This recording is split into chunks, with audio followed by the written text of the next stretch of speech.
down later, but it does it I automatically. think it's okay. Thank you so much, Greg, for running all this tech. Everyone's like, reading. Fancy. I mean, after so many years of the pandemic. It's amazing. I also really super appreciate No worries. All right, we are live, folks.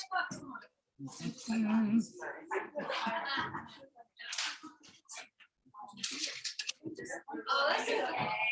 Maybe I can sign up late or something. So the first readers are in person, right? Yes, the first 3 are in person, and then we'll go to 3 online, 3 in person. All right.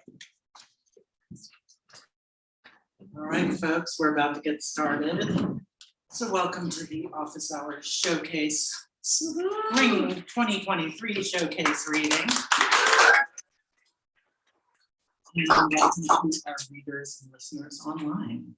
My name is Greg Newton. I am the co-founder, along with my partner, of the Bureau of Library Services.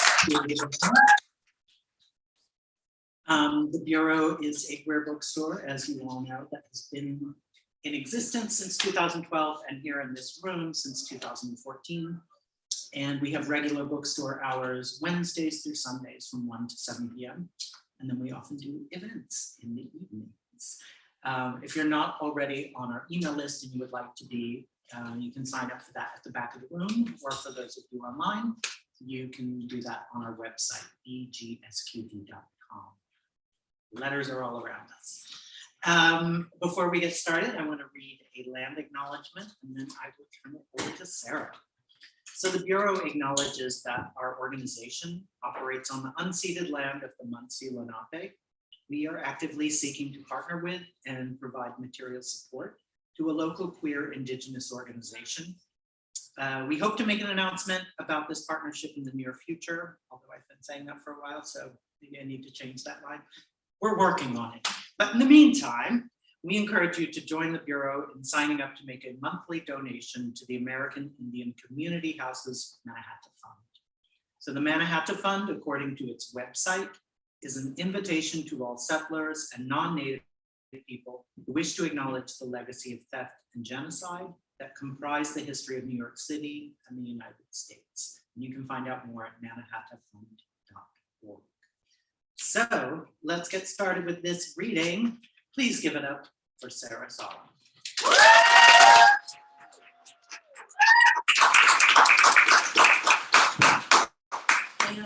Hey online, hey in person, in this post-pandemic question mark world.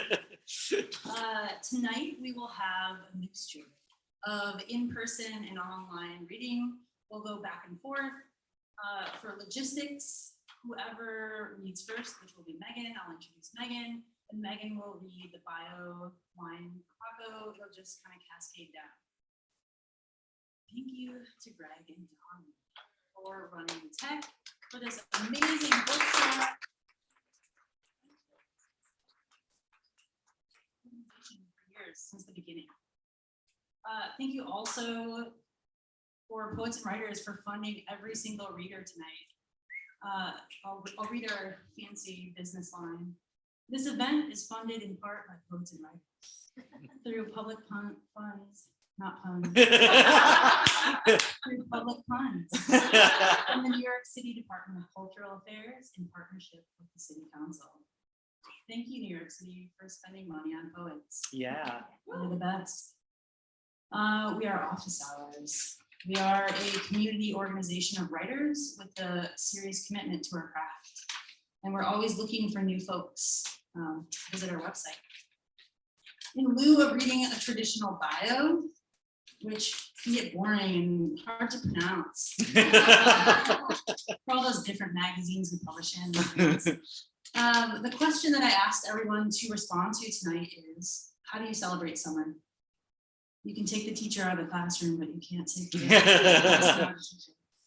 So Megan Pinto's response was partying, adventuring, and many late nights, some in the city and some in the mountains at writing conferences and residencies.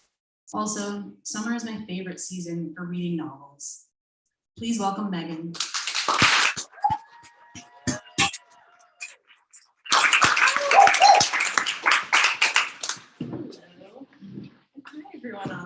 Friends. Okay. I'm going to read new poems. I thought about reading things that were more polished, and that seemed really boring. So, yeah. All summer, I prayed for clarity of sight, light falling through the leaves, a flock of starlings before rain. Of the psychic who counseled repeatedly that I must become familiar with love, so as to see its opposite when it rushed toward me. Those fragments, its song, linger, rising up now and again. I was to let pain drain from me like earth after rain. Oh, obsession, that closed fist. Though here again is mist rising off the water just after dawn. Now autumn comes early. August leaves brown in the heat. Detritus from the maple covers the street where a pearled wasp's nest glistens in dew, while wasps drift hazily in and out, like those figures which cloud the edge of memory, dissolving each time in a kind of rain. How should love feel when we receive it? I think of those late summer walks through the meadow and the neighboring meadow, where I was not longing, but the one who was longed for.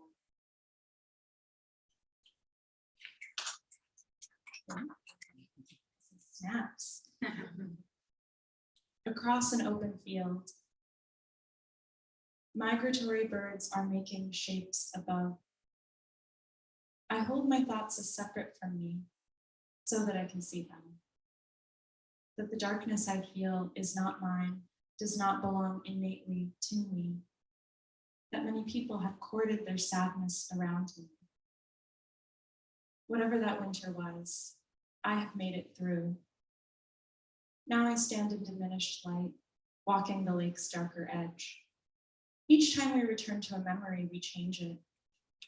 So when I tell you about those nights in the jungle, sleeping in hammocks, the sky for once not dulled by human light, and how the boy next to me kept telling me I was beautiful, reaching through the hammocks to touch my skin, and how I could not stand it.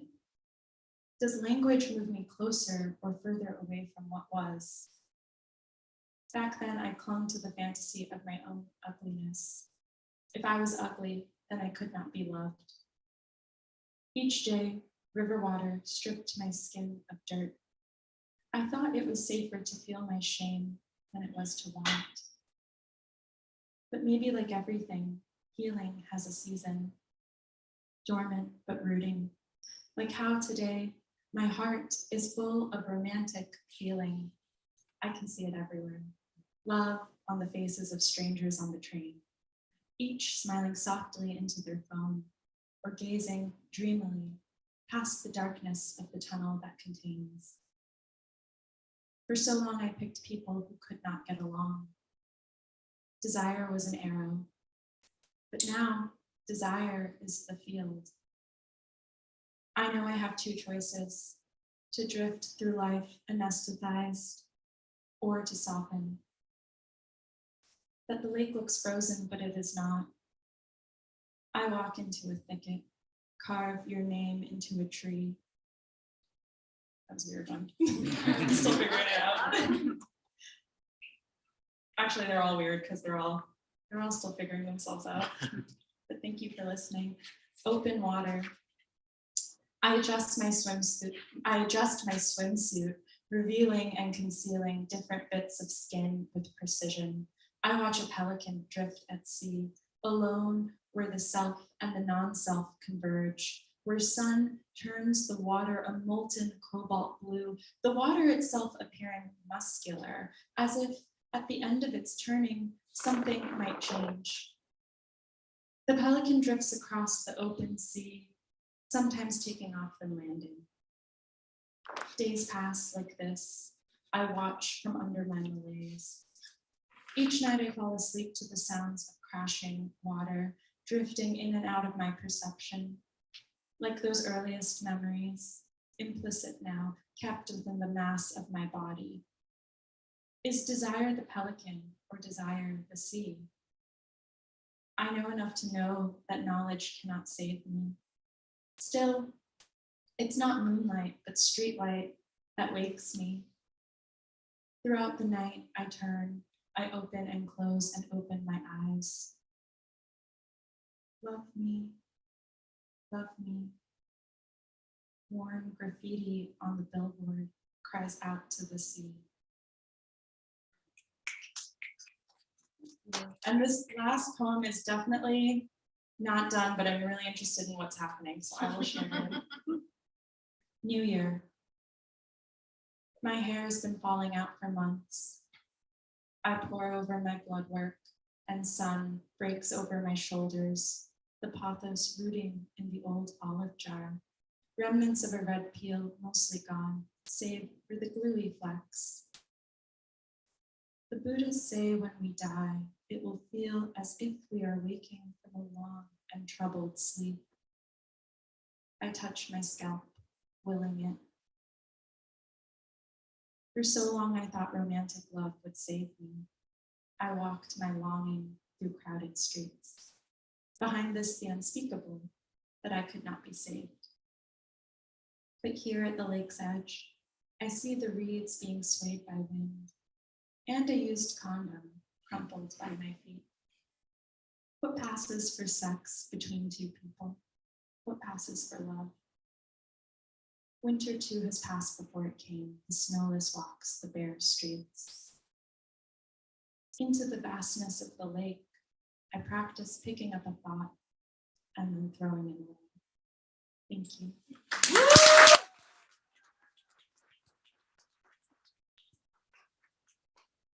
Next up, Paco Marquez celebrates summer by going to California to spend time with the family, going camping, hiking, picnicking, wearing sandals, linen, and soft t-shirts. Linen is very in. Welcome, Paco.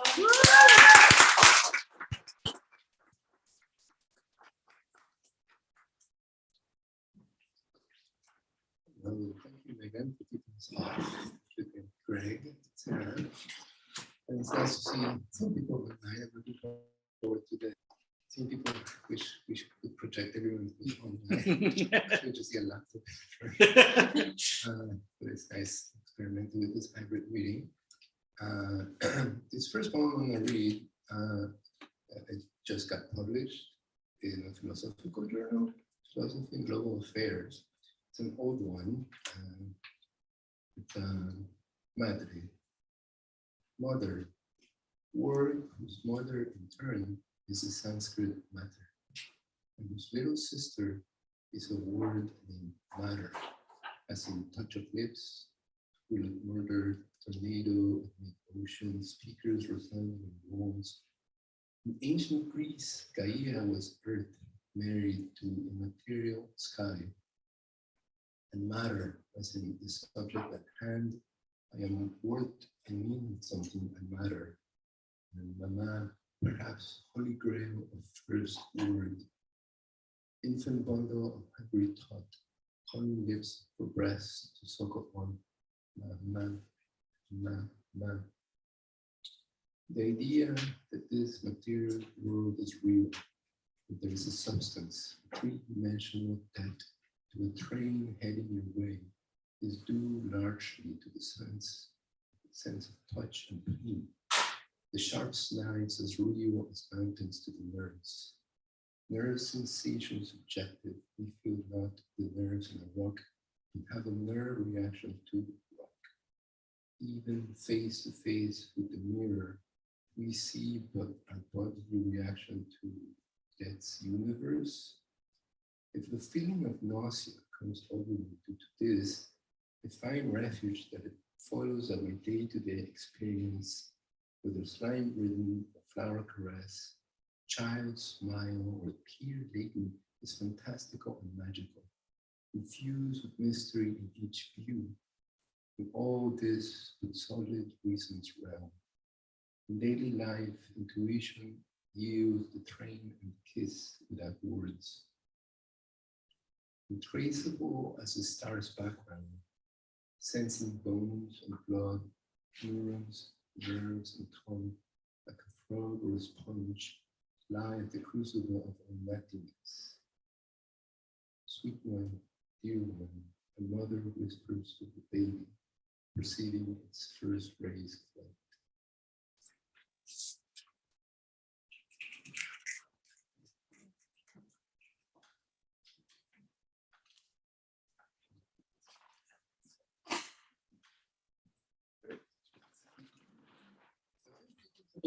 This next one, I'm a fan of astronomy and physics, and I think in the universe in its entirety. I always thought about the Big Bang as something that just exploded from some particular place in space. So then there was, you could theoretically trace it, but it wouldn't matter because it's just nothing. But at the Museum of Natural History, Neil deGrasse Tyson was saying that that's not the case. That there's no real center. There's a Big Bang, but everything is kind of exploding away from itself or from each other, which is kind of a strange thing. But then I was thinking, okay, if that's the case, then how come some galaxies are colliding in space? So, I did some Google research. And the answer that I came up with is that the reason why galaxies can collide, even though everything is exploding away from each other, is because everything is exploding away from the void, from nothingness, which is just a bubble, but it's kind of a sad narrative. So that's it. The purple bruises of Jesus. A king, a queen is made by their subjects. Purple on purple on purple. Umbrella, jacket, neon sign. A king must rest and reflect. In the looking, looking, and looking. The queen is made a conduit in the axle of the universe. Non-being, nothingness, scream and being ignored. Explode all things away from each other. The king, queen, the queen, king must reach back. Throw love, warmth into the void most empty and known. Purple bruises of Jesus, the medieval velvet carpet lit by fireplace. Color of blood, 2 hours and a half. Spilt. Remind with your eyes closed. Please, Sandra Sons.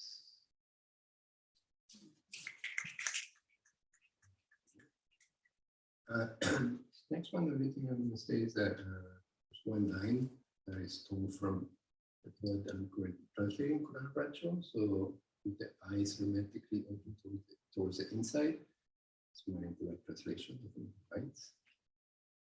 How loud do poets have to say it? That the universe outside ends in the same place the universe inside ends. The reason our telescopes haven't seen it is the same reason our introspection can't. This boggle of perception, intuition, attitude, interconnectedness. God, no matter, for everything is his body. With the eyes hermetically open towards the inside, temples and cities arose. My face, your face, my voice, your voice. Our sentientness is space itself, sense, time, person through the nerves. That one and myriad infinite mysteries never known. What color are the river pebbles at the bottom of you? And a silver octopus smearing the stars on the night.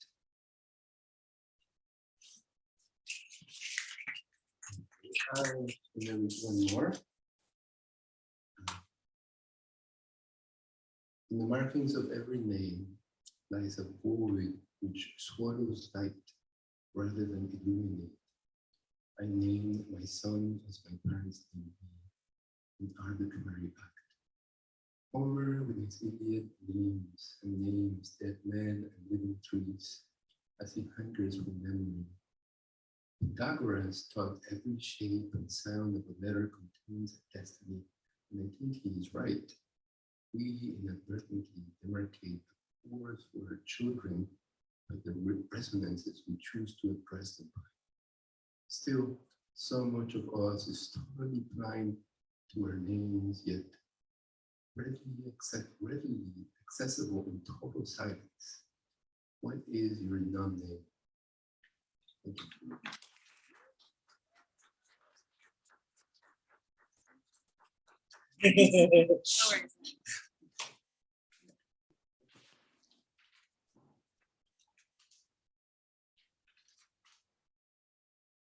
Now I get to introduce Emily Holiday. I celebrate, she says, I celebrate summer by spring, scrambling for childcare, eating 1 million rainier cherries and keeping my tiny Queen's Garden watered.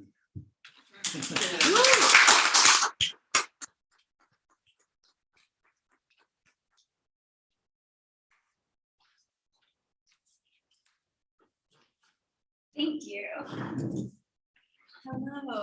And hi, everyone. I love this hybrid vibe. It's very cool. I'm actually going to start with old poems because my first book came out in 2022. And I actually wrote it in my first semester at office hours. So Paco and Noel were here, heard it in its very first incarnation. I just started bringing these little poems about ghosts, about one ghost specifically. So I'm just gonna read a couple of these and just some backstory. It's like semi-autobiographical. I wrote it about a year after my dad died. My daughter was about a year old, and then enter a ghost.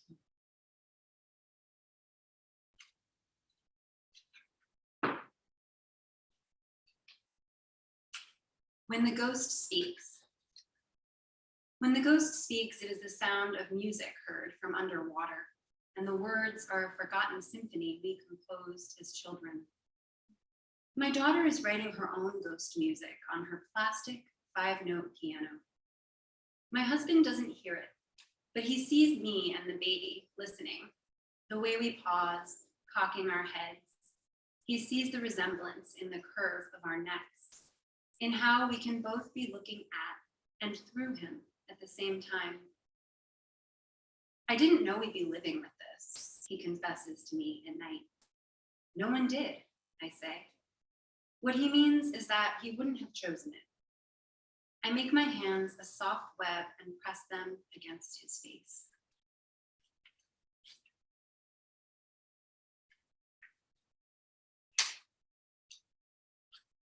I held the ghost. Nursing my daughter, I didn't know it, but the ghost was already with me. The water I drank wasn't water, but the ghost. The more I drank, the thirstier I became. And the look on the baby's face, the more I loved, the less love I needed. I was turning into love. I held the baby and my doubt. I gave them sustenance. The ghost was trying to teach me about need, about the right and wrong way to love.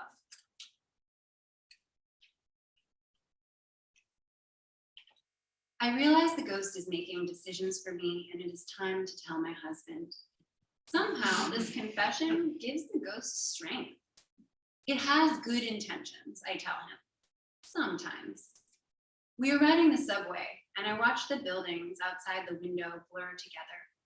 At times, I see people inside, a family tableau. More often, the shiny body of the train reflected. Do you love it? My husband asks. If he is jealous, it doesn't show. I don't know how to answer.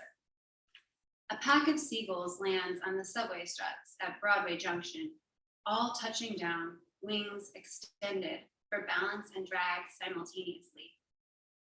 I want to be safe. Is this making me unsafe?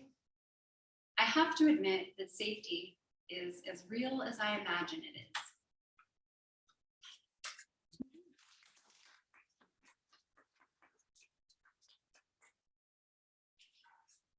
And I am going to read one new piece. This is one that I brought this semester to workshop. It's definitely not in its final form, but it's a new form.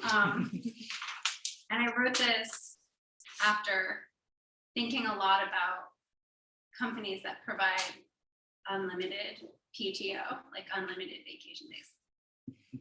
So the title is PTO. I'm in town for the Gem and Mineral Show. I'm in town for the weather. I'm in town to forget I'm a parent or even a person. I'm in town to see the sights and become a cactus. Do people do that here? Become cactuses? I'm here to grieve my dreams and my father, to grieve the model rockets of my youth, cardboard shafts uncurling under a too bright sky. I'm in town to lift off. I'm in town for rejuvenation, Botox, margaritas, little olive platters. I'm in town to make sense of the time we have on this earth and to see if dry air cures eczema. I'm in town to make memories. I'm in town to see javelinas knock over a dumpster and dig up the community garden. I'm in town to become wild, to root through trash piles and raised beds, to become pack mentality, to learn pheromone language, guttural grunting, what these cloven hooves and long snouts are good for. I've seen javelinas run through this town, unencumbered by rollover vacation days or grief. While I'm in town, I think about home. My heart beats with a sick squeeze. I'm here to have my brain peeled back and massaged one kink at a time. I'm here to forget. I think I'd feel better if I worked through lunch.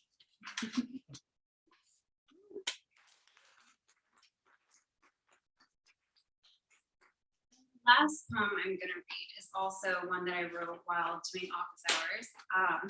Been doing it for a few years. And it's from this little zine named This Body by Thrash Press. And it's gonna be out in my new book coming out in October. It's called Stargazing on Fire Island. It is between mosquito generations, so we can stand on the porch and stargaze like I always imagine I do here at Fire Island, but rarely can. We point to Jupiter and Saturn over the low canopy of holly and beach plum. Mars was beneath our feet on the day side. I miss the sweet malt of beer, how it made everyone, even the planets, closer. But was that real? Without a drink, I'm afraid. I don't want to be boring. I tilt my head and let the stars run down my throat. If I look long enough, I can convince myself that I don't really exist, that the universe is everything and nothing, and so am I.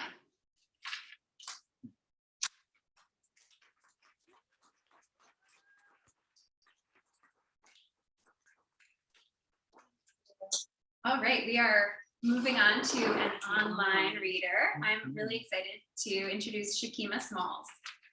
Shakima celebrates summer by spending lots of time on the beach, gardening, and trying to take it easy.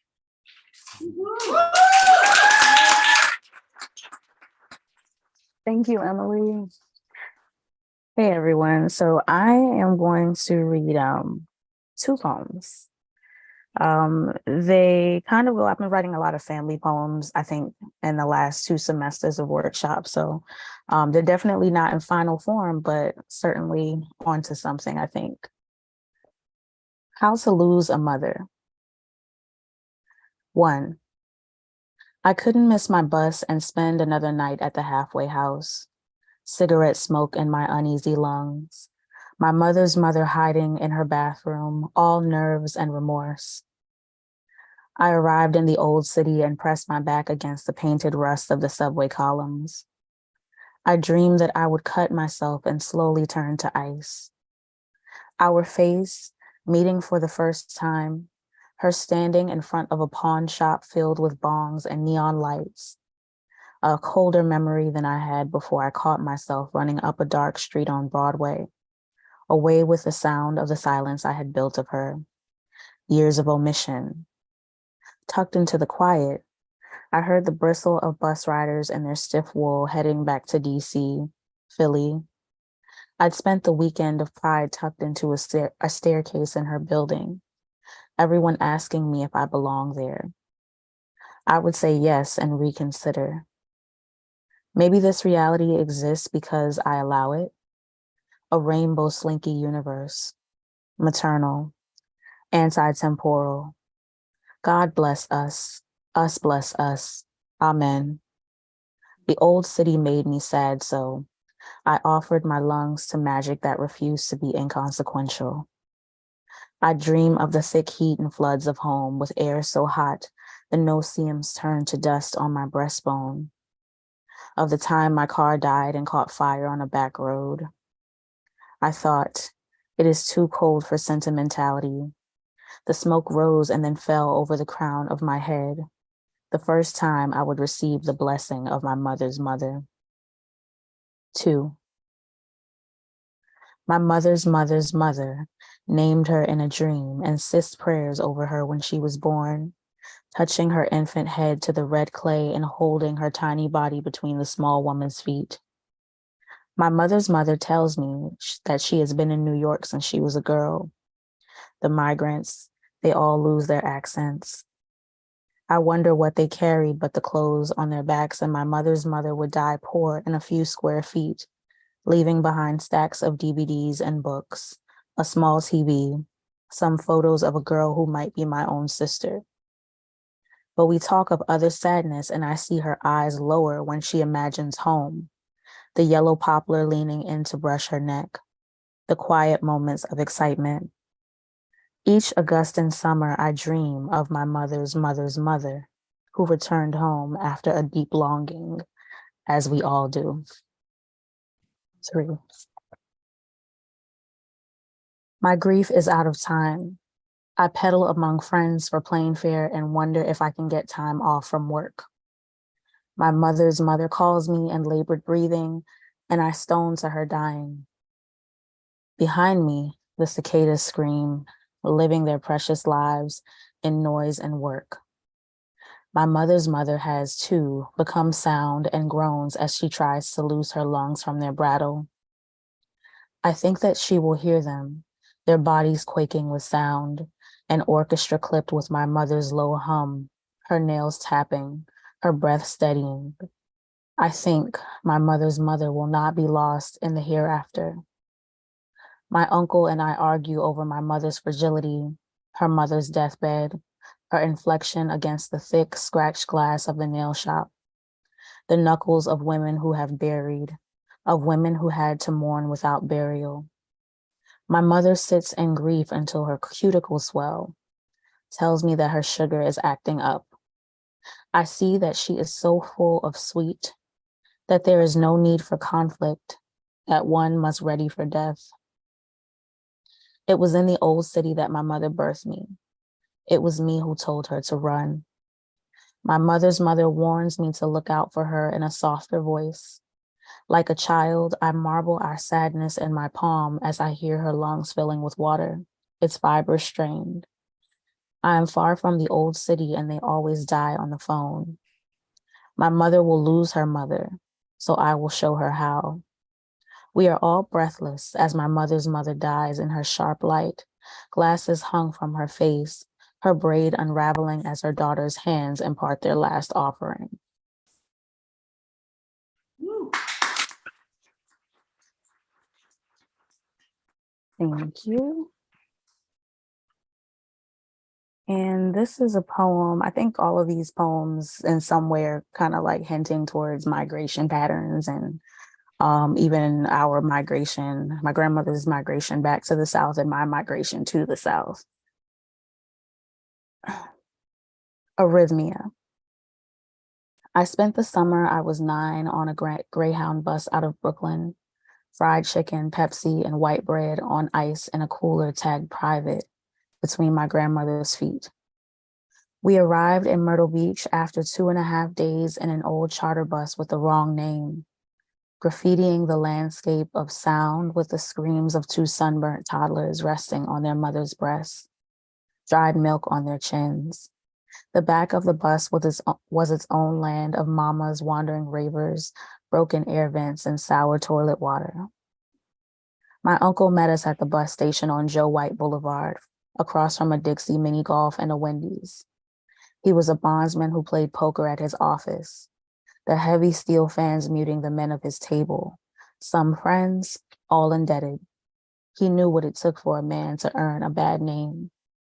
Box stores and plantations freckled Highway 17 south to Georgetown. My grandmother would introduce us, telling him about me, how I used to sing until my nose would bleed. We stopped for boiled peanuts outside of a Piggly Wiggly, and I heard a man playing Silent Night in August, soundtrack to the prodigal daughter's return. He was both court jester and king, rumored to be the money man of South Island bus stop. Wanted to know if he could have $1. The false bells of the checkout ringing, hot breakfast on the griddle, the scent of a country kitchen filled his nostrils defiantly, as if the last thing he would let another man take was his imagination. I would take his questionable music to heart on my way back to the hot leather Cadillac, all the while swatting mosquitoes that had run off the river and toward the blood. Thank you.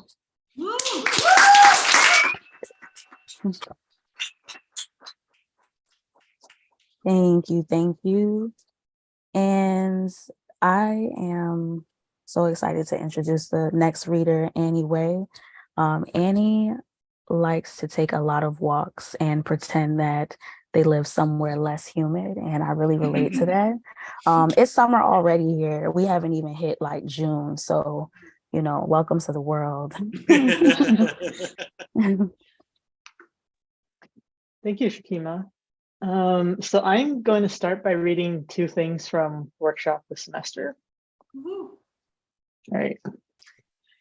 It is with some trepidation that I declare I trust myself, the way water proceeds slowly at first, then with great haste, trusting the shallows, bedrock heft and inclination, trusting the source, like how we were all once, I think, someone else's child, once possibility without end, time itself a river without a name. Every river washes itself clean in passing. Every year a crossing I learn and relearn to bridge, until it matters less the questions where and why, until I am almost ready to believe that I am the river singing itself through the darkness, that this is the way every blessing appears, falling first as rain, then snow. The cherry trees at Esplanade Park. If pink, then imminent. If breathless, then clusters, whorls. I too would like to believe in beginnings. What fluoresces laterally? What passes tongue-like, raw, warmth unfurling as April breeze? At the pier, the day's catch already laid out like an offering, thaw of silver on ice. How I can wrap my fingers around the fillet knife, feel suddenly the warmth of blood in my fingertips. How I can draw in my breath and hold it. Skin slick to the touch, half open slack of jaw. How beautiful the eyes of fish. At night, I dream in radial symmetry of half moons and quarter moons, fish scales on a lattice, pale blossoms crushed against a sleeve. This too is spring. Fields aflame in color, soft pink of belly, how everything eventually becomes its own kind of violence. How what is most difficult is the first clean cut. All right, and the final thing I'm gonna read. So initially there was like one more revision I wanted to do, but I like procrastinated it. And like this was like a political poem. So I figured, okay, I will go read another political poem I wrote a long time ago. So this is from like 5 years ago, and I'm like curious to see how it has aged. So yeah. Exhibit B, sample contract. For you will begin by considering this document. For you will begin by signing first name and last name, middle initial, firstborn child. For this document does not actually want your autograph or your children. For it is, like us, overly concerned with rates and yields. For this agreement shall extend unto perpetuity, or the heat death of the universe, whichever one happens to come first. For the universe has long been guilty of hyperinflation. For hyperbole is itself a crime punishable by death. For neither party is without issue. For the purpose of executing all stipulations contained herein, real or imagined. For a deed, unlike a contract or an agreement, cannot be executed. For even the future is capable of being executed. For the terms and conditions demand it. For all debts are assets in the eyes of the law. For the law wears a glove over its iron fist. For the emperor wears questionable clothing, removes said clothing. For the law does not, in fact, have eyes, nor is it blind. For you never did read the fine print. For recourse to arbitration shall be encouraged, but not provided. All hail the gods of arbitration. For in God we trust. For the rendering of goods and services may be terminated without any pretext of consent. For the dubious honor of preaching to the choir. For the choir responds in unison. For we refuse to answer or to repeat the question. For the sheer joy of trespassing on the grounds of a formal technicality. For consensus is a rhetorical construct, and the census is never wrong. For the mark and recapture of alien species. For you will be justly compensated for the destruction of all intellectual property. For you have twice won the championship round of Double Jeopardy. For a margin of 2 cents on the dollar. For we had long ago alienated all our rights. For the mourners assembled in the parking lot. Thank you. And now I am very, very excited to introduce Ryan Zelkans. So Ryan's favorite summers were in Minneapolis, biking around the city and swimming in the lakes. Hello, hello, hello. Thank you, Annie. Thank you, everyone. I cannot say how helpful and how important this space has been for me. So a big thank you to Sarah, of course, because one thing that you need to know about me is that I live in Tokyo. And so having community, having time to spend with folks about poetry is really, really rare and really valuable. And I really love it. So I will start with a poem called Yaki Imo, which literally just means sweet potato. So in Japan, instead of the ice cream man, they have the sweet potato man, or in this case, a woman. And then they have this, instead of happy music, it's just the saddest music imaginable. So, Yaki Imo. Sometimes at night you hear her, the thread of her song, a dirge that wends its way through the neighborhood, descending in a minor key.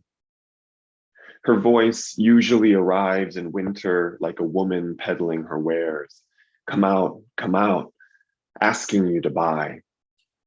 So far away is she that her memory surrounds you like a baked scent.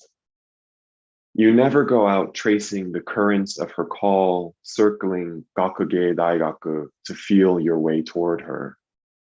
Instead, you move to the balcony and see if you can douse the twisting breeze. You let it run its fingers through your hair, stroke your side under your sweater. It has been so long since you were touched. Catch a glimpse of steam, a puff of smoke from the kitchen of your longing. You could be nourished by her lament.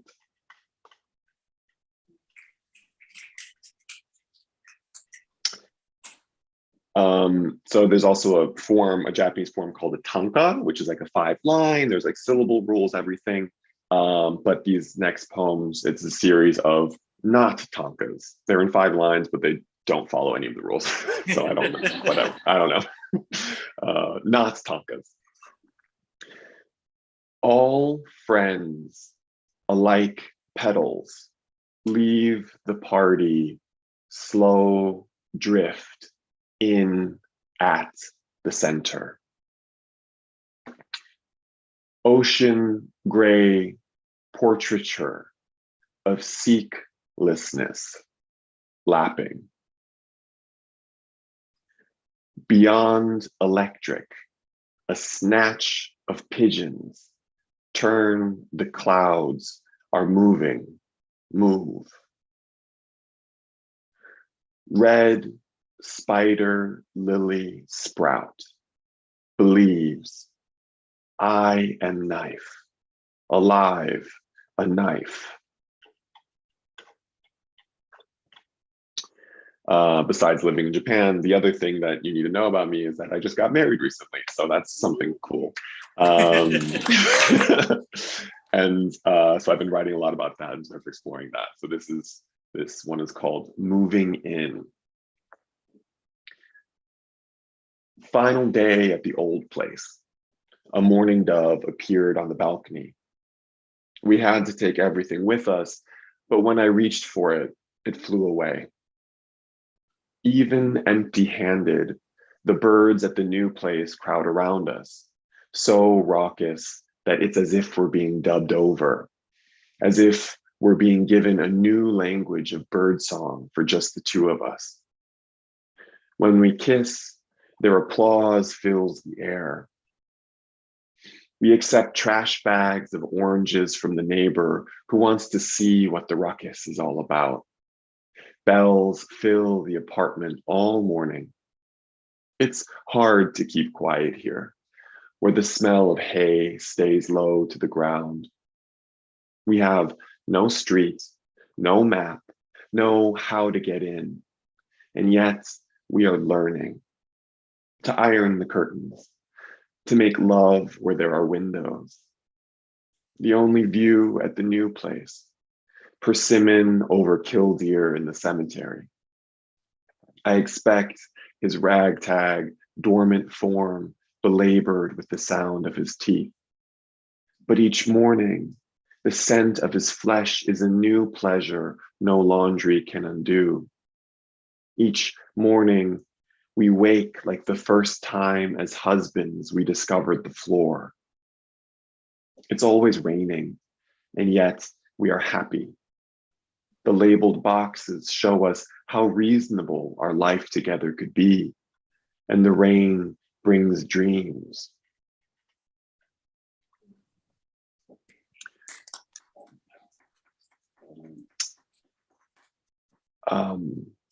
This one, I have nothing to say about this one. It's just called The Bad Sons of Shizuoka. We went on a trip to Shizuoka. Spouts of light scrape past Suruga Bay, dapples proving that clouds rove across the dinted sea. Breaking fast in a room of old people, we do not worry who will take care of our parents. See how the promontory that was dark is now cast in light. And then this next one will be my last one. It's called the he plural. He go to work. He stay home. He do the cooking. He do the dishes. He move through the day like ships cutting back against the wind. He buy plants, and when they die, he do not blame himself. He fold all the socks as if they were his own. He kiss. He enjoy companionable silence. He read to himself and he listen. He dance for himself and he cheer. He have found a way to make art for pleasure and profit. He try on different cities to see where he fit. He fit together. He still understand when he misspeak. He looks so happy. He build a family, a circle with him at the center. His hands together, the size of his hearts. Thank you.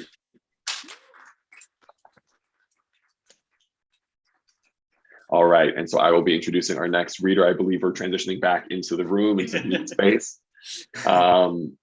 And so our next reader will be Abba Belgrave, the wonderful Abba Belgrave. And she says about her summers, summer always finds me lying down in the sunlight, whether at a beach or a park or a backyard. I will be lazy and sweaty while I recoup all the vitamin D winter stole. Abba!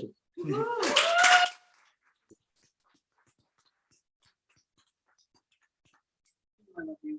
Thank you so much. Ryan and I have been for so many years. I've seen all these poems. It makes me very bored. Thank you to Sarah. Thank you to this community. Without it, I would not have been writing these last few years, so I really appreciate you all. One thing you should know about all these poems, they're not happy. I apologize. And that one theme that runs throughout is the apocalypse. So good luck with that. Hair at the end of all things. June 2020, Brooklyn, New York. Ocean Parkway, an echo chamber. Sirens every 3 minutes, sometimes 5. Blaring nocturnal copter, eating, arrowhead, waiting, washing, groceries, hands. Daily temperature checks and madness descends, collects tragedies, and you, dear sister, have no patience for grief, for death, specific if delayed. You say, the world has fucking stopped.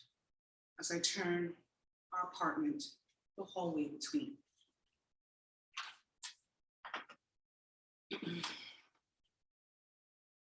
One thing you should know about this poem is that there's some French in it, and it just means it's la vie en rose, ce n'est pas difficile, and that just means a good life. It's not that difficult. You argue for time travel. Consider the fact that I would walk backwards through time to torture Floyd for treason. Save Joan if I were feeling Catholic. I'm not sure we need the unconscious or the surrealist or any subsector of the decent universe learn from Saussure, who screwed the whole world over with absence and presence and difference. Not to mention French, unknown for smoking and slapping in cafes, all that fucking and no fight like beyond moves. Ce n'est pas difficile. Baby, I'm a brown girl dragged across the sea. I would kill. You would let me.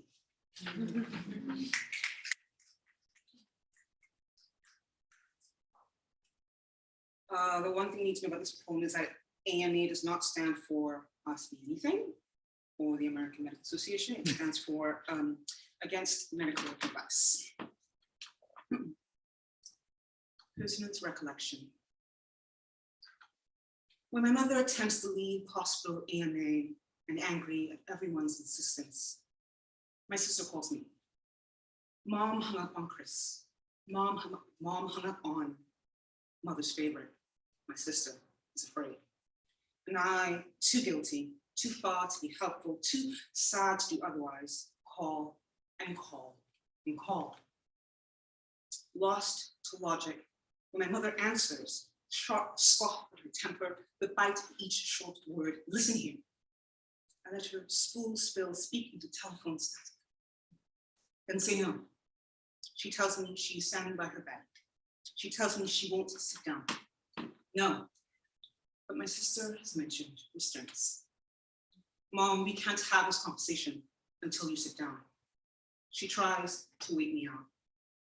I hear the nurses, the breathing, the beat of each machine, and memory burns.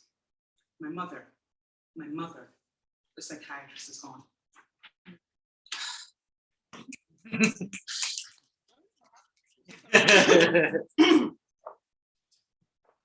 She went west. A quiet understanding of self processed in the margin, friendship the only option you take. It's the same story told in verse. Girl meets girl, the tremulous breath, your eyes lingering on wonder, your teeth warring lower lip. She sees you, stares into you, smiles, laughs at your small myriad inconsistencies, while she's 5'3", stick and poke tattoos, eyes pulling you in so deep and still. You won't say it. The breath of it. Nascent opening, mere days acquaintance, and so long.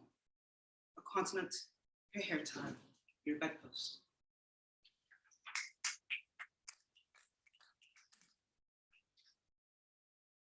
Lucky.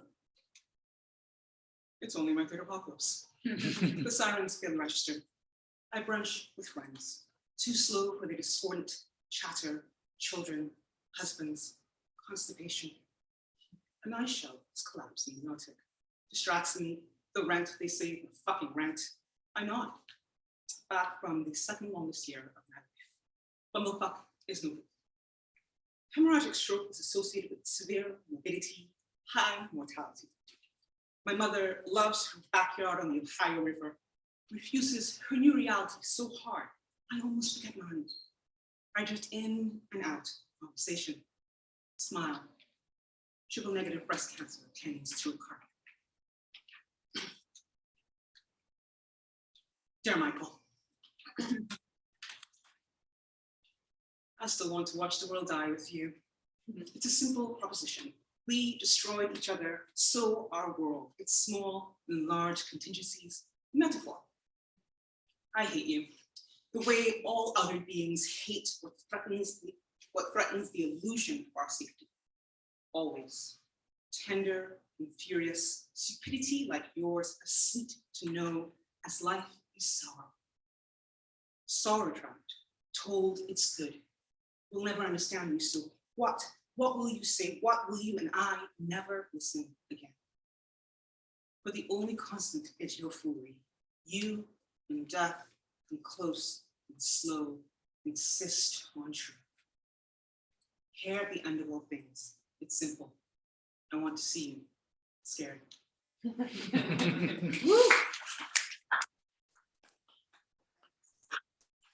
I would like to see it gets better.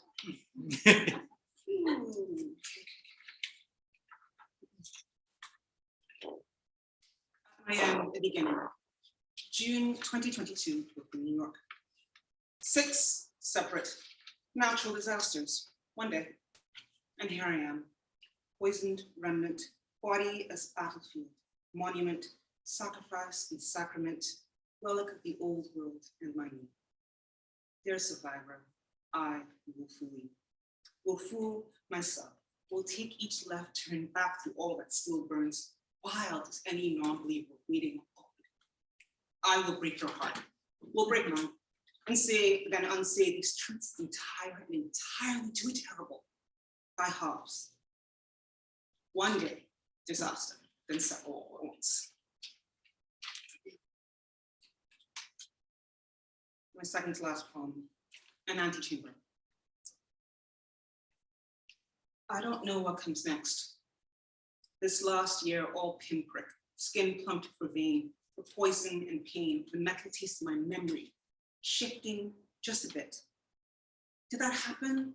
I know it did. I lived, and still I don't. Sometimes snatched sideways, my mind, that hard little engine, spits the squall. The knowledge is too large, too much, too real, and reeling out. My mouth catches up to the screaming I've never quite done. This is enough, isn't it? This merciless questioning, this half-hear bullshit, this crying about never finding love, hating but needing my dead end job. I wake up and the world is hell, isn't it? I wake up, the sky gray gone, the squall siphons off the dream, then all memory of joy. This last year pearls inside me, and I don't know if it was worth what comes. Thank you for listening and suffering with me. Here at the end of all things, date unknown, place unknown. Some days I can't help thinking we are the lucky ones, living and dying in this after instead of cowering until and into annihilation. You say again, I'm crazy. And I ask again, if you could pull the trigger on that gun, leave me to all the sand and petrified ash. I don't mean lucky the way you always take it. Bitter, caustic years in fighting. I left his carcass in the only house we'd ever known. But we got to see the world being born. The animals skittish and everywhere. Our failures scattered before us. Impossible to escape, even if we never understand. Stupid to worry about tomorrow, but you do it anyway. Your shoulders blister the sun and the weight of all your improbables. I think sometimes I could love you again like this, but this is a trap. You solicitous, you happy enough to have me, you predictable, and me sweet, and then. Thank you guys.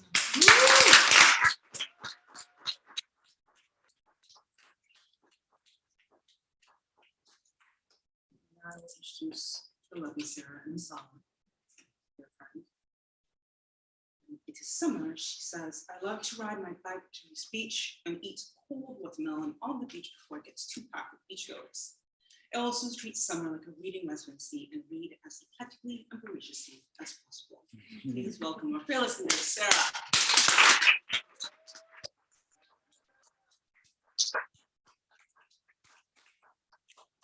I'm just feeling all the feelings sensing into my body. It's joy.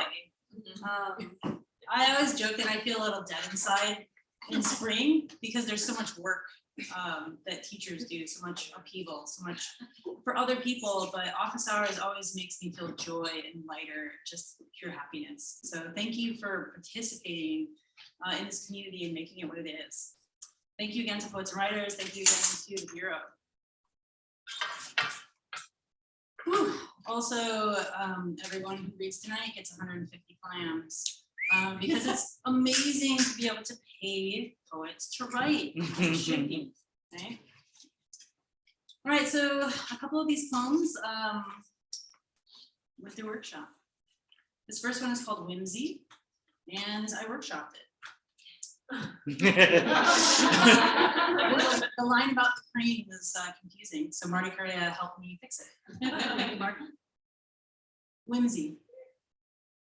When they enter my brain, the grass greens past its prime. Sky blue, now total sun. In the lake, the kids say, stay, watch over us. Their water wings cool, tongues against my limbs.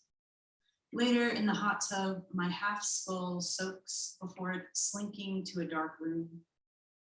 The cure for pain is inside the crane that drifts heavy over the house. Men used to call a headache a whimsy.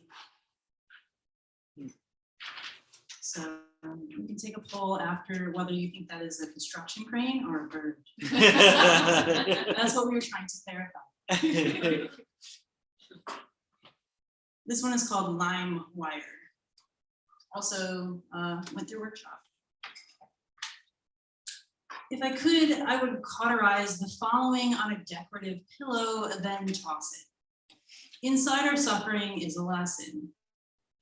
Status, migrantness in my 30s, I identify with the zoo lion. If you open the door to my enclosure, I would jet out without a backward glance, my body, hurtling past the gatekeeper, nervous, system paradisical as a coal seam fire. Yet, once the big cat escapes, it's to what? To sleep when there's a lull, to eat when it's pleasurable, and to shit in the neighbor's flower boxes. Still, fertilizer propagates raucous blossoms. The calla lilies tracing the streets stun us with their red spiked throats, then freeze into knots for us to excavate and entomb their gnarled roots in a dry place until spring. My joy is anything but accidental. And then we forgot to dig up those calla lily bulbs, so they died. But my mom knows us no more, so happy story. Yeah, these are new poems from a collection called Migrainer. I was joking, it's about pain and suffering, but a little bit fun. It's very experimental. Yeah, so the next 2 to 3 poems are wall texts. So they are the didactic that in a museum goes beside an artwork. And these are didactics from an invented artist, from Renee Negron. Okay. Renee Negron, born 1986, Aura series, 2014. Electrical signals via electrode cap. This work consists of electrical surges generated in a woman's brain by an electrode cap placed on the head upon the entrance to the gallery. The uncontrollable electrical impulses induce scintillating zigzag patterns in the subject's visual field that are both an homage to medieval castles yet elicit feelings of impending doom. The project challenges long-held assumptions that female migrators experience these synaptic storms as a result of excess emotion and invalidate the pervasive, "not tonight, honey."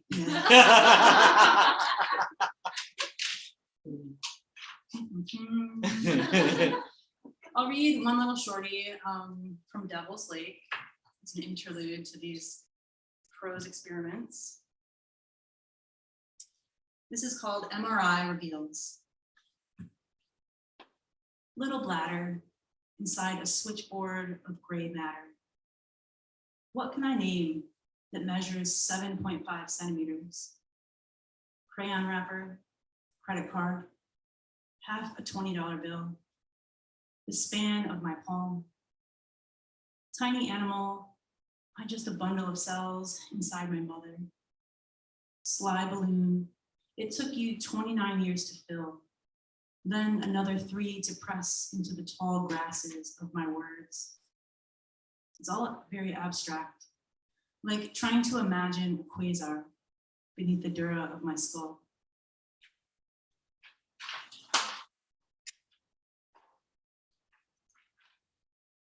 Just a couple more here. It's hard to read these weird little wall texts. So I'll read one more. And then I'll read a page poem, a standard poem. I don't know, it's normal. Invented an entire artist. It's very fun to be this weird. Renee Migrum, born 1986. I don't know how to speak French. La Molaire, 2021.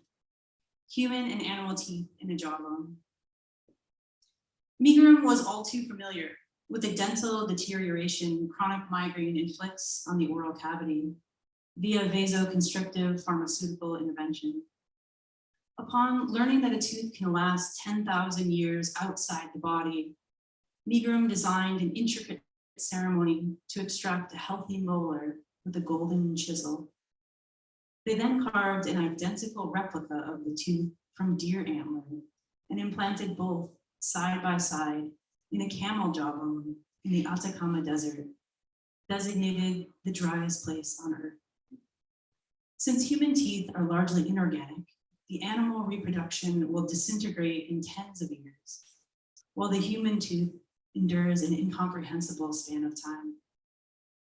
If our dental health represents our spiritual health, I'm fucked. I'm just kidding. Migrum manufactured their own afterlife, it's true, via the sacrificial extraction. At the ceremony, the artist stated, "Our meat sacks fail us, but ideas never die."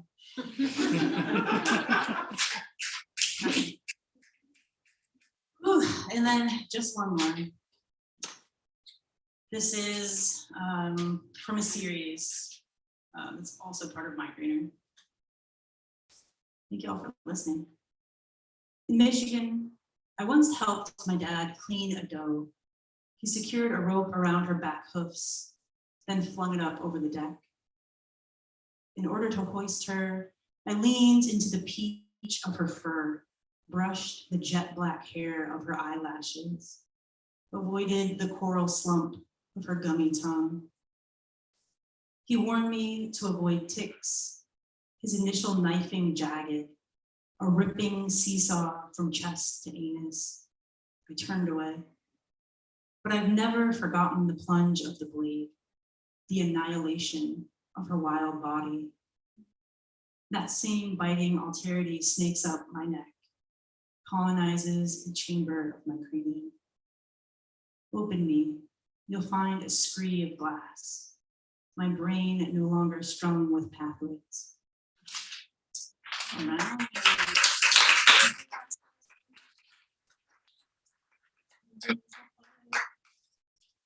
Thank you, Alba.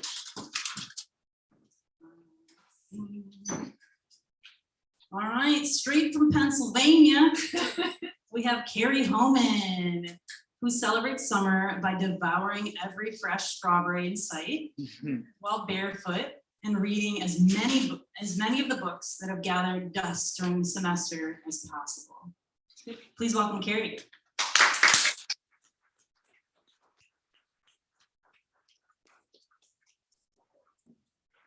You. It's so surreal to be here.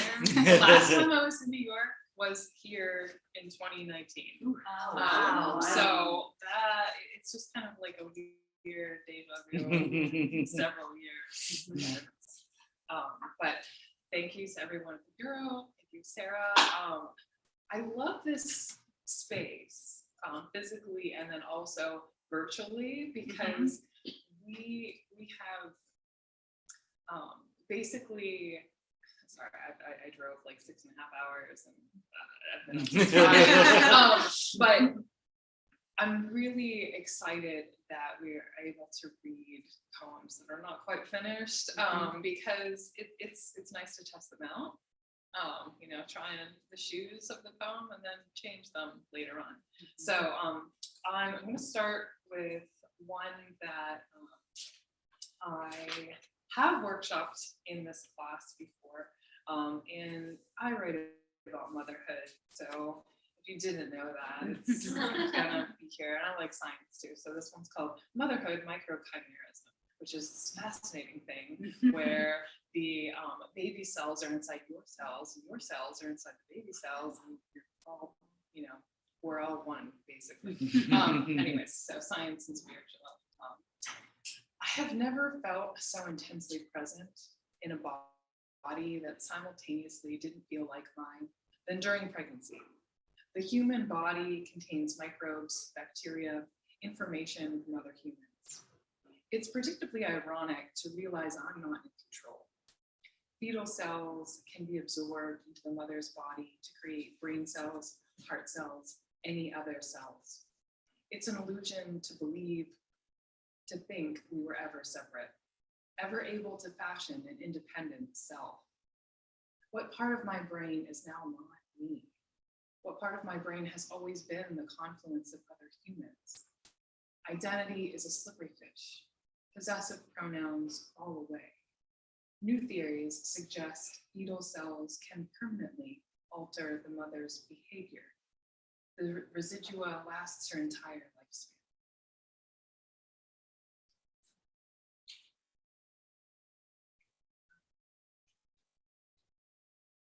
These are long, so I think I'll just dive into those ones. These two, I believe I brought to workshop, and yeah, they're semi-revised and semi-not. Let's see how they go. One is called Allowance. In moments when toy sirens, screams, and footfalls collide, when the waking life arrives too early, with burning eyes, a sluggish brain, I wonder why I became a parent again. How a mind set against the experience of another childbirth could cave. Part of me knows I wanted peace, to quiet the other voice I live with. But that doesn't withstand the unacceptable rage, the utter exhaustion, gambling with my mortality. I'm not the hero of the story. All I want is to be left alone, not touched, yet the guilt suffocates. I rush to their little arms, despite my needs. I shouldn't say these things aloud. These things don't make for good mothers who should love unconditionally at all times with their whole beings, a lie that has wormed its way into every atom. No human loves like that.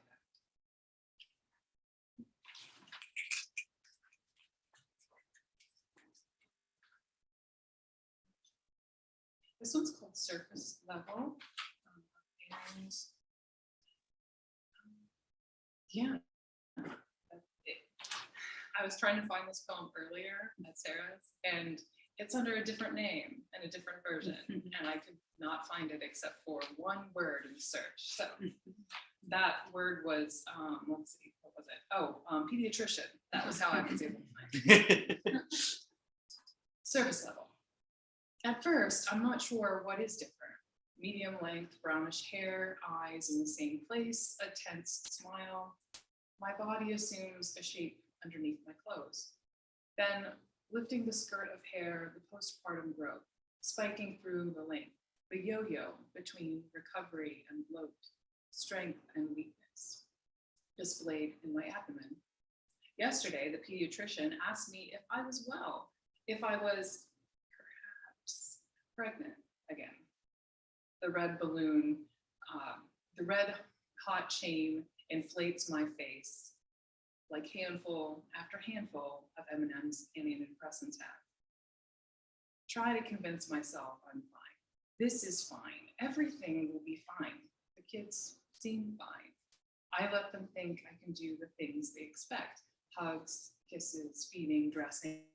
But some days when they're at school or at grandma's house, when I should be grading at a furious pace, I end up under the duvet to avoid thinking about how much they are getting too much screen time, too many meals from bags or boxes. I worry about whether the knife my son's peer threatened him with is a real threat, a perceived threat, or just how kids interact in the 21st century. Yeah, like it's kind of funny and not funny. Right? I look closely. The mirror holds all of these in tiny lines surfacing across my forehead and edges of my eyes, but maybe I could hold on to that smile a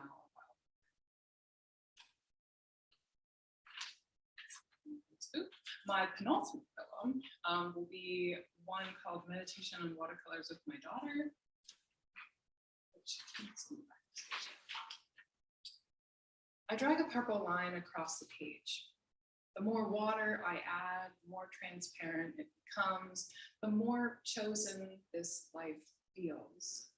But I'm still catching up with the part of myself that openly embraces motherhood, that part that shows me awkward small talk with other parents, and the constant groping of little hands is what I always wanted that any other life would pale. So I become a monster, bursting with self-pity, the ungrateful woman of two healthy, alive children whose firm grip reminds me to be present with the loud and the uncomfortable, with the tiny shoes and the half-eaten waffle, because I was never certain in choosing motherhood. I drag another line across the page. I'm going to end with these are ABBA. You started to try them. They're all like, you know, sad, like angsty and angry. No, that's just what I write too. So we're in, you know, commune there. So yeah, we'll end with some violence. Volcanoes. Like many young people, I've taken my body for granted. And like a tattoo, I've forgotten the immediate discomfort, blocked out the aftermath. Thinking changes during pregnancy are gradual, something prepared for and seen from a great distance. But these changes, like a volcano, are violent, surprising, and all-consuming. The expected signs, nausea, cravings, exhaustion, surface as the physical transformation in a now foreign body hosts another foreign body.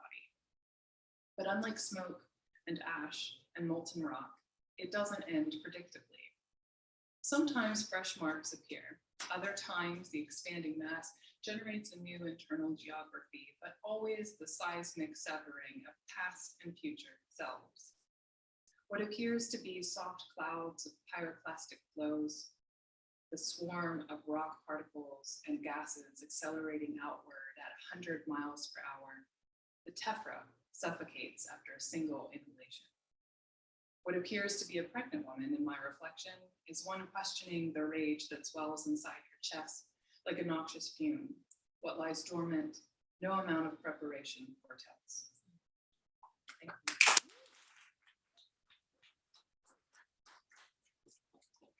Now we're going to go back to the hybrid and Ashley, I believe you're next.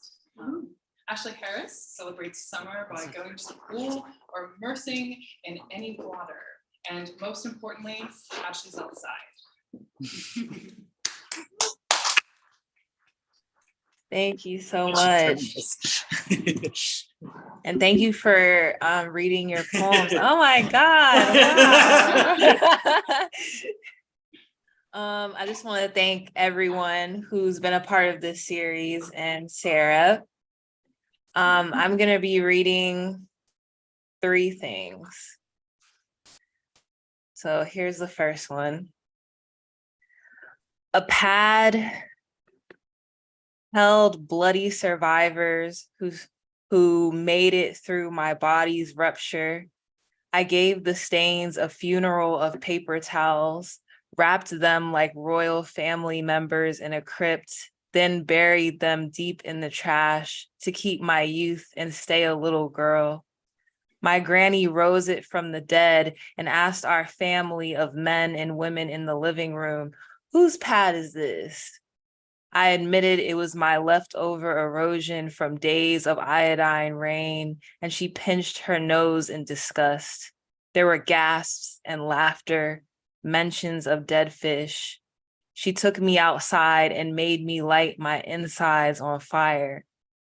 I held the pad to a match and cried as it blew away in the ashes.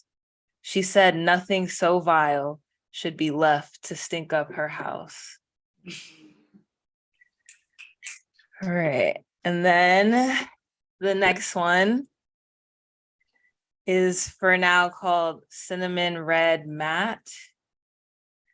Burnt cinnamon matte violently stains on our lips, passed down generations, past its expiration date, hoarders afraid. We are hoarders, afraid if we throw it away, where will we be? Without it, we have no reflection, nothing to teach the young. We don't know how to hug. Our mouths can't sound out warmth. We are stoic-faced and keep miles apart. We say goodbye to each other and see each other again in a coffin. All right. You know what? I'll read these last 2. Because they're also short. So this next one is pancreas. The pancreas is a fleshy honeycomb sopped in iron, soft seeds soggy with juice, pearl necklaces tangled together, the sweetest looking thing in the body that hides its carnivorous skin-eating side in a thin layer of white satin, a fluffy cloud that dissolves tendons, game, intestines. And then the last one, cirrhosis. Sorry, these are not positive. I apologize. I hug my Everclear pungent uncle, his pregnant, hard lemon-shaped belly under an oversized Hawaiian shirt. He will give birth soon to tears. We are in a hurricane, stuck in still water. Spiders crawl under his skin, away from the storm. The doctor percusses his right side, but his liver is all over. Grown out of the rib cage, surrounded by sea like a fetus. Thank you.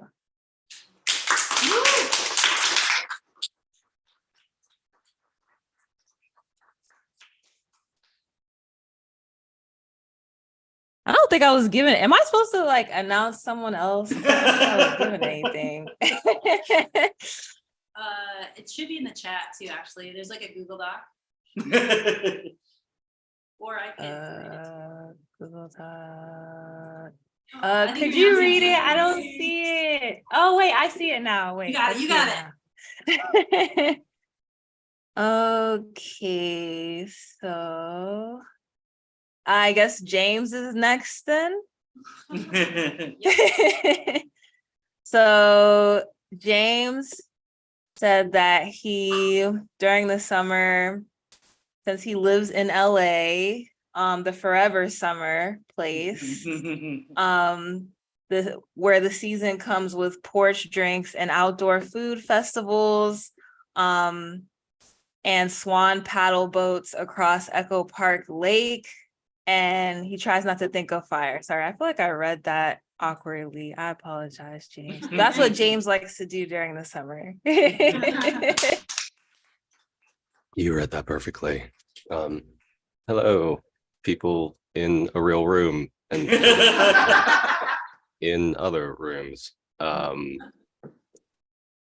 Office hours is always such a pleasure, and I've done it enough times so that I can actually read all poems just from office hours. So all of these 3 poems are from office hours, and 2 of them I wrote this semester, which was super exciting. I thought about reading a super long, depressing one, but then I was like, no, we don't need that energy. So these are 3 poems. They're all weirdly about time. I don't really know why. I think maybe since the pandemic, I've had like time dysmorphia, in which I feel like I used to know what a week was, and now I don't know anymore. This one I wrote last semester and is forthcoming in Asimov's, which is super cool because it's a sci-fi magazine. It's titled Poem in Which Every Word is 10,000 Years. The oldest surface on Earth is part of the Negev Desert, 1.8 million years old.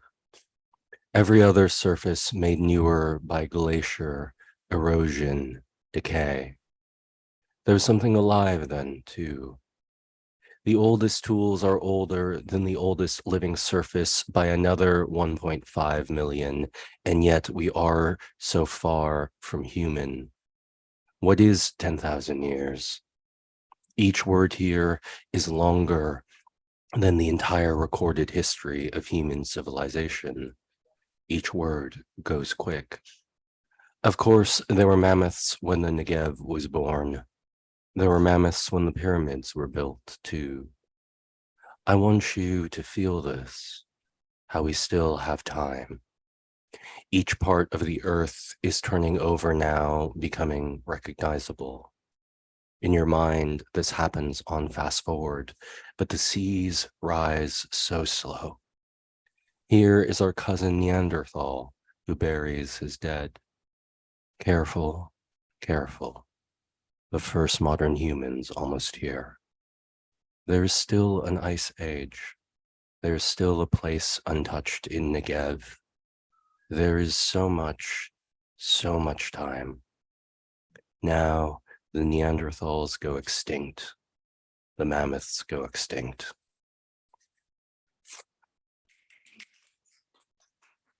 This next one is a short one and is based on a true story. The season. For about 4 months in 2017, for no reason I could tell, every 8 days, a stranger would ask if I wanted to fight. Sometimes politely, like the boy who smiled at me, tapped his chin with his knuckles. You wanna? Mostly not. I'ma stab you, you walk any closer. I swear to God. Maybe it's the way you walk, my friend said, late in her cups. How do I walk?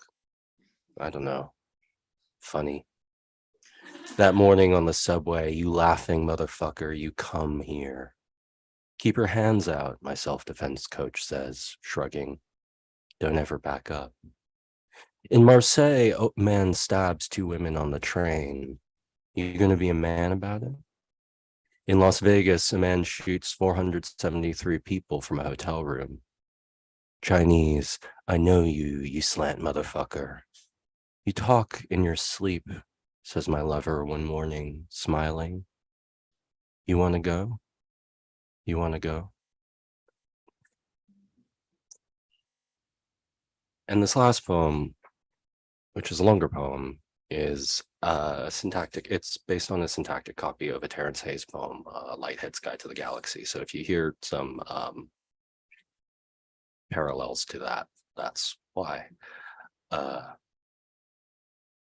It's titled The fellowship application asks if I am a member of a historically resilient community.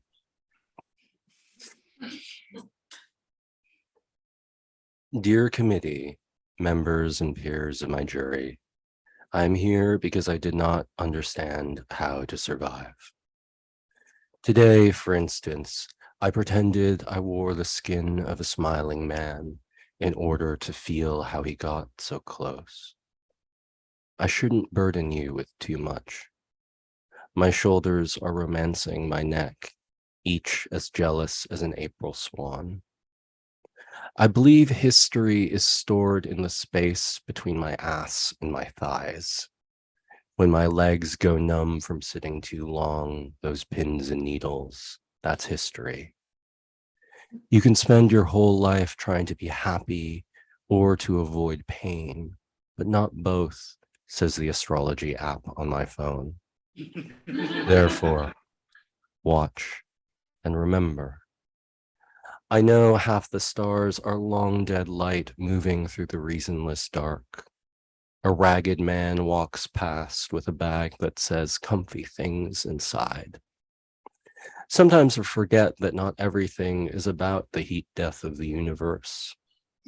Then I remember to put on a coat. My father used to preface most things with, at the end of the day, as in, at the end of the day, I'd rather fistfight a stranger than tell him what I need. Not my scars, but my soft belly. That's resilience.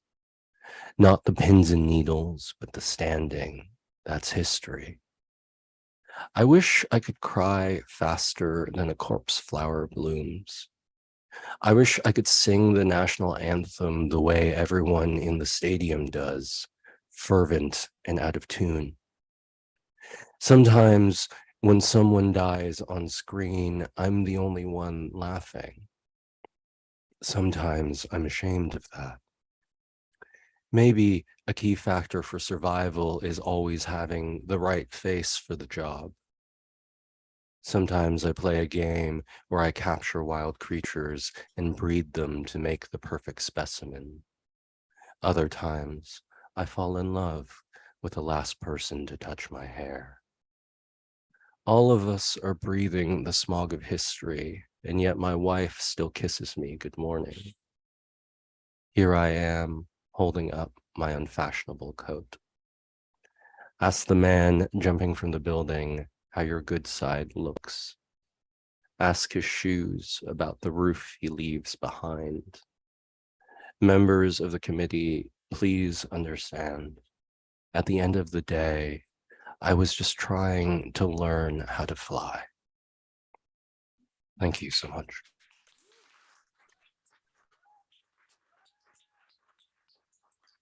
And it is my enormous pleasure to introduce Jay Freeborn, who in summer, quote, like the farmer I am, I rise with the sun, eat a lot of seasonal produce, and get horrible tan lines.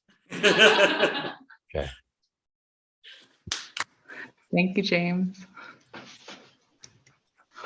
Can everybody hear me? Okay, I know I have a quiet voice. Thank you to everyone at Office Hours. All of these are also Office Hours poems. I'll do two that I workshopped this semester, and then something that I started last summer, just about a year ago, that I'm still really trying to work out. So we'll see. At the trans clinic. I was of my body, and what I should be should be. What is receivable from emptiness, if not new bearing? What of this hazy constellation, mottled with freckle and fat, a bruising susurrus in so much air conditioning? Nighest name, we're far away from full nights. Long from 2 a.m. down the mighty Hudson, flags at half-mast in the heat. Kiss me when I don't deserve it. This body was never mine. What was received when the morning bore you? What splitting sound was made through the yaw, and must I make it again? All history is carapaced in silence. All land insists on sweating up the bed. Picture your father, a gunmetal wave, a son of sherd and bone. Now picture yourself, this rucking hour, drawing the sky from my name.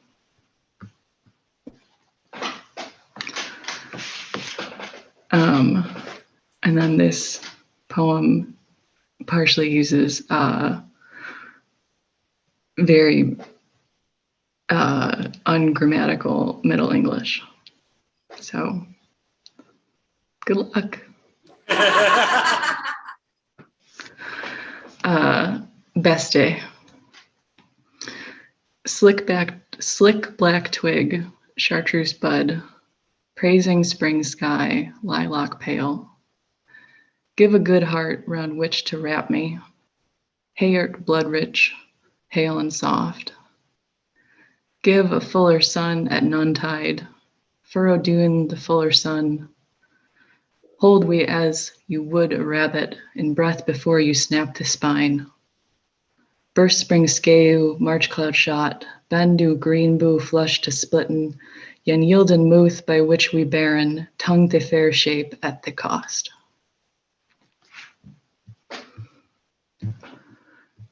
And then this one is it's a long kind of single piece called Want, like W-O-N-T, which is kind of hard to differentiate in my very upstatey accent from W-A-N-T, which is part of the joy. So yeah, still trying to figure this one out. So this is just part of it. Listen, in days gone by, I kept the faith. In this American gullet, in this American bedroom, backyard, amphitheater, shed, harnessed the inclination of this once before to our mutual burning on the nation's doorstep. Like the chickadee mobbing the crow, I seek at all junctures to portray a person of stunning equanimity. It is spring, and where hope, the future, is birthed, so birthed is fear.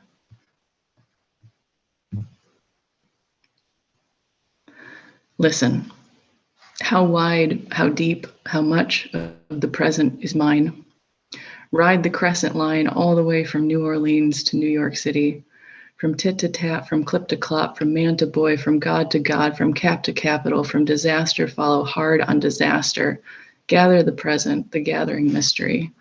Present the facts and findings equal, speculate on who is special, dig the foundation deeper, find the culprit to be redacted.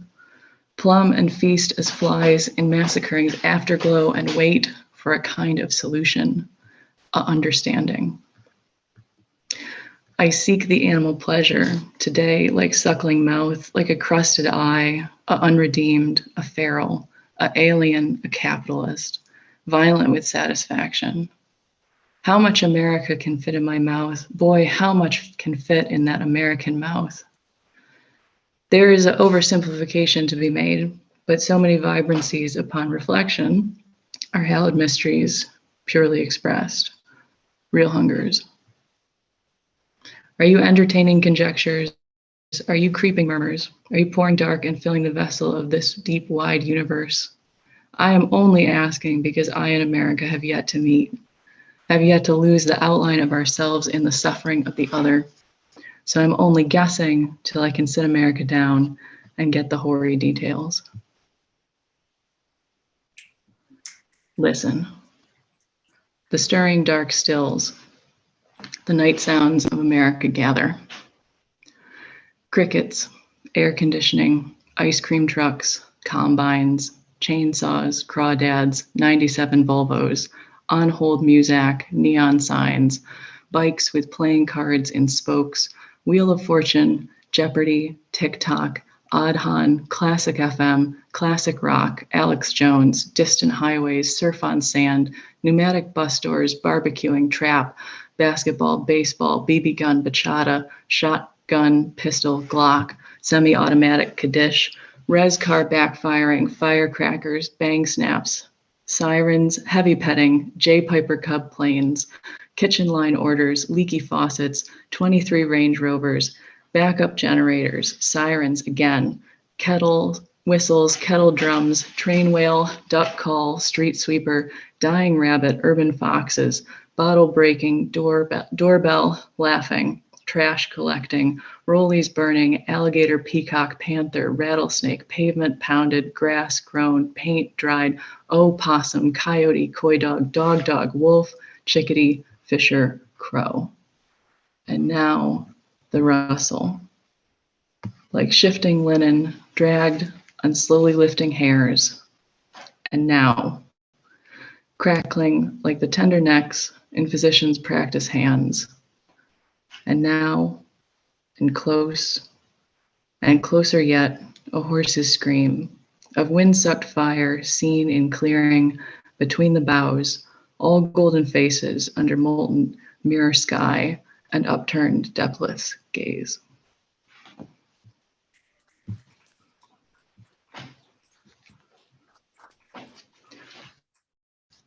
Thanks, everybody. So it is my great joy also to introduce Noelle Sikorsky, who in summer enjoys walking in the park, sleeping in sunlight, and long talking with friends.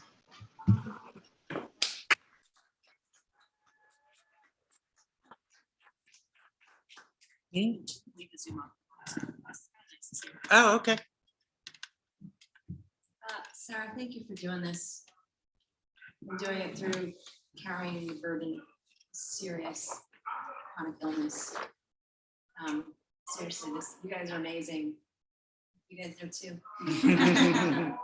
Such a privilege and honor. I'm just gonna read 2 short poems.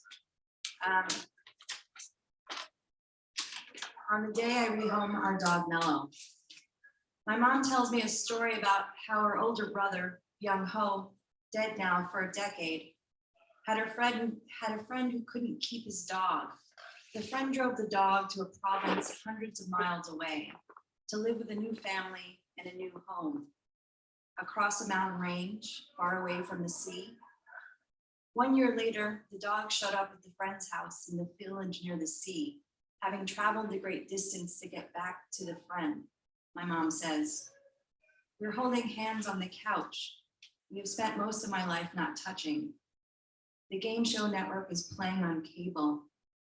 We are in America, 7,000 miles from where my mother was born and where she wishes to return, impossible to die. Maybe Mellow will return to us," she says.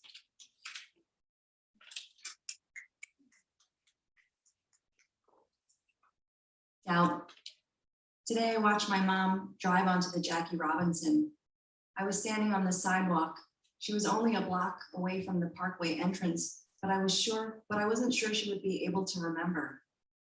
She remembers some details I've never heard from her lips, tells me them in the car. I'm driving, trying to find a way to keep Mellow. We've been driving back between my new apartment and her home, so we've been in the car together a lot in the past 2 weeks. Like she says, was the one who saved up for the deposit on the house, working a job, stringing beads together into necklaces. She got 20%. Bead money bought the house at the center of the roiling doubt into deep leaves, bunching the drain, the heaviness drains so slow, and here, and here, and here. Thanks, guys. Woo!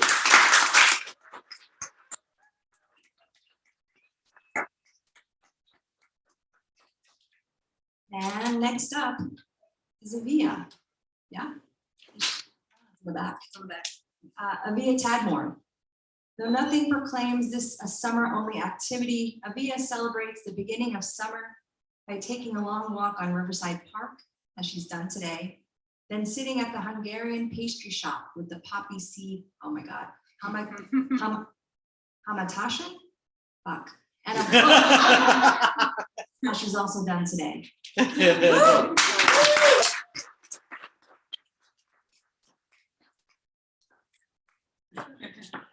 I'm also not sure how to pronounce it in English, but in Hebrew it's Ozen Haman, which means the ear of the bad guy. We're all into revenge in Jewish mythology.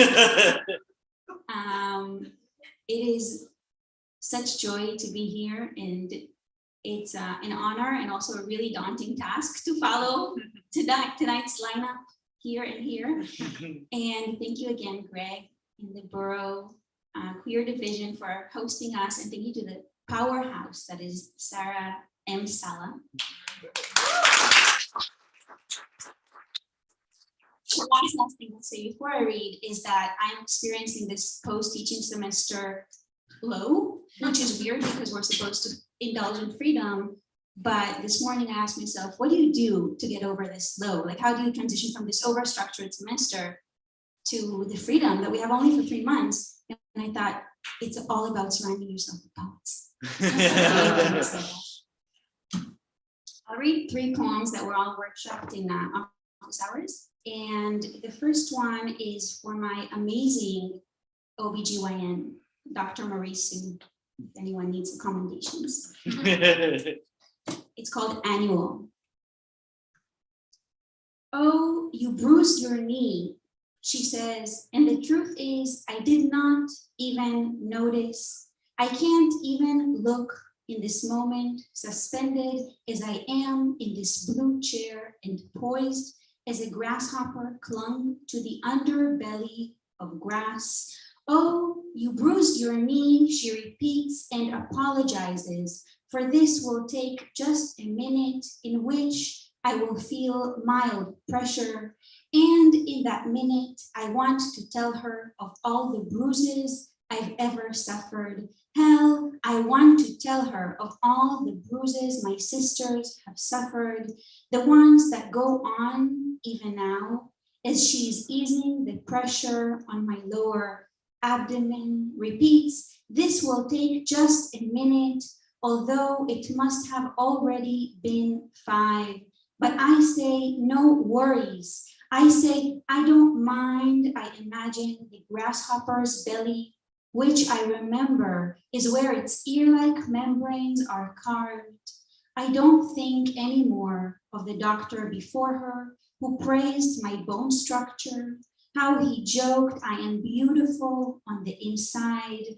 And now, one after the other, she peels off her gloves, blue and white, they change color each visit, her clogs too. I never notice the music they make or her mask, which lowers a little as her eyes at last meet my eyes. And this is assurance, by which I don't mean being naked or bruise-kneed in front of another. I mean, it's astounding just thinking about it.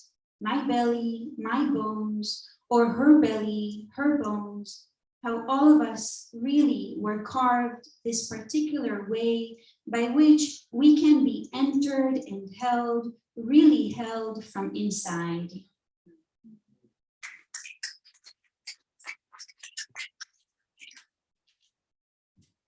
It will be easier if I just lower the mic. Okay. This one is titled 52 Years Later. My grandfather delivers a survivor's testimony at Yad Vashem, but does not say Auschwitz once. My first name was Adolf. My father, my mother, what did they know? From the German, meaning both noble and beast, meaning I live unafraid that my roots could be showing, less worried that someone will see through to the part of me longer than my own life. I have 3 names, 4 tongues, a place behind my heart where I carry my earliest dead. I was 14. The ID my father's friend forged for me said I was a Catholic farm boy, meaning I learned to bury the parts of me that I had once named my life. On Sundays, I joined the old couple in church under the sign of the cross, I'd survey the pews, the boot marks on every floor tile. I was a boy, my sister, my brother, my parents, their parents were drifting ashes in October sky. On Sundays, I'd imagine the altar side foyer leads to a stucco tiled kitchenette where my sister sits peeling lemons.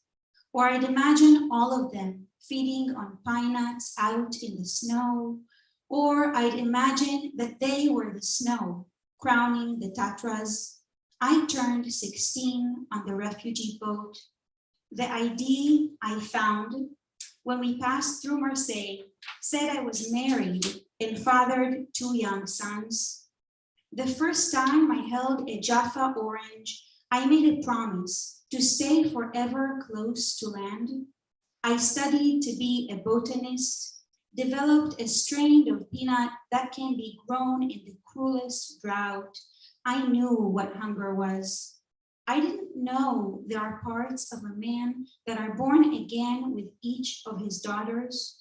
Mine, 3 bright coins I'd hold up to the light with mud-covered hands. If not love, what I felt for the groundnuts could be likened to kinship. The fruit must grow into itself, wholly underground. I don't know how long before a new country becomes a home. Maybe only when you have daughters who know there will be a permanent place on this earth they could visit one day, trace your name on the granite and sing their grief for you. I chose my new name, Abraham, meaning between beast and nobleman. I don't trust either. And I knew sacrifice. I still don't know lucky from fated or what is deserving. What I know is I lived.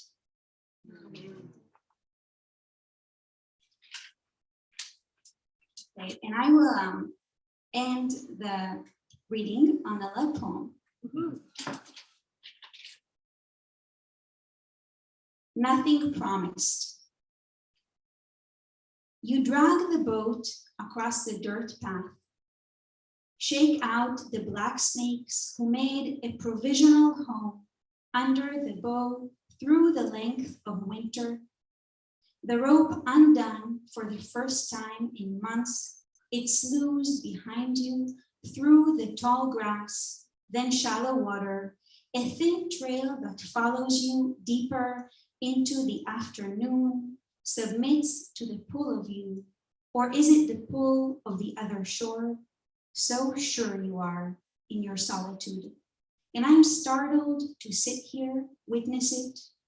A solitude not new to me, no, but unnervingly clear now. How smooth is your sailing away from me, this measured but steady drifting under soft light. When we first met, you portioned your stories, offered up only fragments, something about an odd job, the year after your father died, then a decade of solo travels, Tulum, the Mont Blanc, where the 5'2" French guide hauled you out of a crevasse, the Norwegian girl you met at a bar in Cambodia, who followed you back, wanting to show you the ring on her labia, her Janis Joplin tattoo. I follow you now with my late summer eyes. Why do I love watching you like that, cruising away from me? As if you are teaching me something about love and distance. Nothing promised, I suppose. 2 red-tailed hawks surrender their shadows into the thicket of spruces. You stare up, then past your left shoulder, I think at me. The wind tugs at every boat in our world, a hushed push and pull, a measure of faith travels the distance between us, buoyant as day, thin as light. Thank you.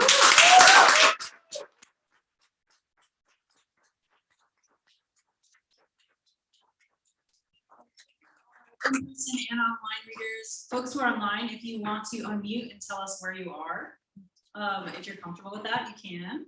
I know Ryan already said, but feel free, we're everywhere.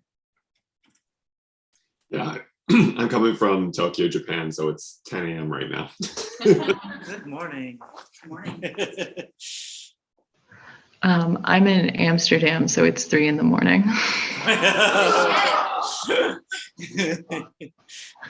I'm in LA and it's only 6 p.m.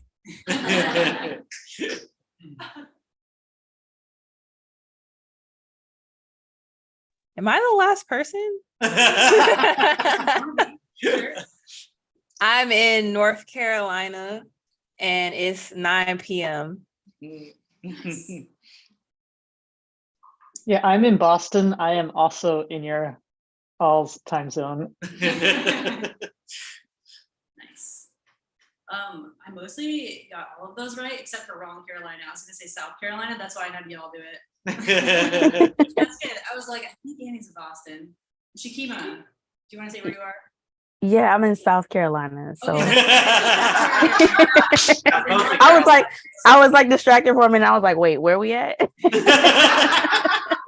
No worries. But yeah, thank you again to everybody. This was beautiful. This was really a wonderful welcome to summer. Yeah.